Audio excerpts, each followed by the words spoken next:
You wanted me to talk about the differences between the NFL and the CFL. Yes. So I found a fun article. Tell me more. Tell me more. So first and foremost, CFL field's bigger. Ooh. Just a bigger field. How much bigger? So the NFL field is, obviously 100 yards, and it is 53 and a third yards wide. Mm-hmm.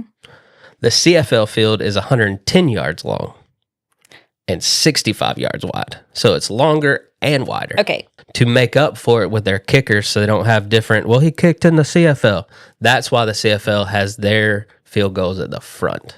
So their field goal is at the front and not the back. To compensate for how big their end zone is.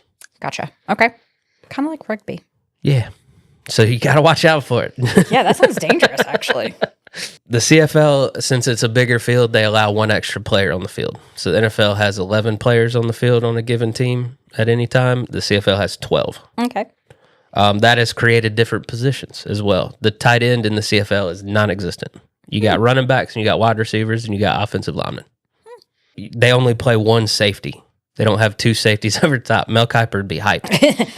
Mel Kiper loves the CFL then. But they have, on defense, have two halfbacks, which is a hybrid linebacker safety. My goodness. NFL obviously has 4 downs. CFL has 3 downs. Huh. So bigger field, less chances to do it. Are they still 10 yards? In the Canadian League, teams are awarded 3 downs in order to gain 10 yards. This was actually the norm in football when it was first created in the 19th century. The United States changed from 3 downs to 4 downs in 1912, with Canada remaining at 3. Only 2 timeouts per game in the CFL. Holy Yeah, so NFL, you get 3.5. CFLs, you get 2 a game. Damn. That's it. It's like NBA. Like, if you don't come in with your game plan, don't talk to us, okay? Yeah. That's like NBA rules. You get 7. Deal with it. Deal with it. Okay.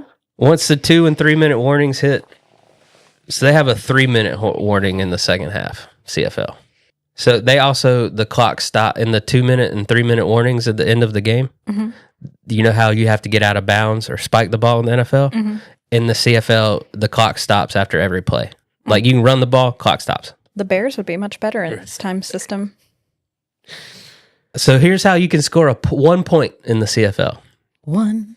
There are safeties in the CFL, but there's also called rogues. If I kick or punt the ball to you and you do not get the ball out of your end zone, I get a point.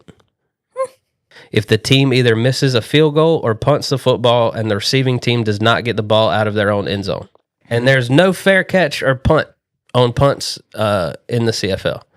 But the receiving team or the kicking team must give you 5 yards before you touch the ball. So they can just like stand around you. And yeah, they all got to stand around you, but they got to give you adequate space, and then you can start being like, It's kind of silly. Yeah. I guess it is a modification of the current kickoff rules. It's a 10-yard penalty if you don't give them what the referees deem enough cushion. So yeah, that's the main differences between the NFL and the CFL. Do they, question, play in indoor or outdoor open stadiums? Everything I've seen has been outdoor. Yeah. Oh my goodness. When is their season? Is it similar to ours? Because it did end a couple weeks ago.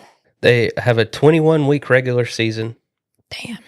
18 games with 3 bye weeks. I mean, that's what it should be. Like, expand the season, make it longer, and give them more bye weeks. Like, the Chiefs had their bye week in week 5, and then the Bills' bye week is like next week? Or was this week or something? Like, they play May to November. Oh, that's good for Canada. Yeah.